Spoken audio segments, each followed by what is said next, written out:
వ్యవసాయం పరిస్థితి అంటే ఇప్పుడు కాలం మాకైతే ఇప్పుడైతే అనుకూలంగా మంచిగానే అనిపిస్తుంది. ఒక 4 ఎకరాలు నేను వరేసిన, 3 ఎకరాలు పత్తి పెట్టుకున్నా బాగానే ఉంది. ఈ యూరియాల పరిస్థితి ఏంది యూరియా ఎట్లా? పరిస్థితి కష్టంగా ఉంది అది సార్. అది యూరియా అనేది దొరకలేదు. ప్రభుత్వం మాకు టీఆర్ఎస్ ప్రభుత్వం ఉన్నప్పుడు మంచి సహకరించారు. యూరియా కూడా వాళ్ళు ఎందుకంటే వాళ్ళ చేతి నుంచి ఇచ్చారా చేతి నుంచి ఇవ్వలేదా మాకు తెలియదు. అప్పుడైతే మాకు కస్టమర్లకు ఎందుకంటే రైతులకైతే ఎలాంటి ఇట్లా కష్టాలు అనేవి లేవు.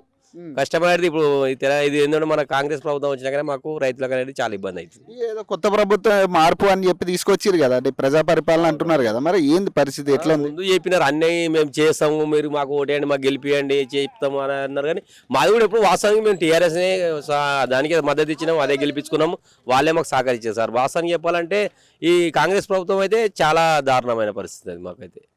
మేము దానికి మిల్ అంటుంది కదా, అంటే వాస్తవంగా మాకు చాలా ఇప్పుడు ఎందుకంటే రోడ్లో కూడా పోయిన ఇండ్లు పోయిన వాళ్ళకు డబుల్ బెడ్రూమ్ అన్నారు, డబుల్ బెడ్రూమ్ ఇస్తున్నారు, అవి కూడా ఇవ్వలేదు సార్. ఇంకా ఇవ్వలేదు. ఒక ఇద్దరికి ముగ్గురికి 15 మంది 18 మందికి ఇస్తున్నారు.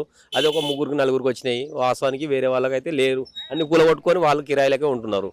ఆ ఇల్లు అన్ని కూలగొట్టుకున్నారు. ఎవరు కూడా మాకు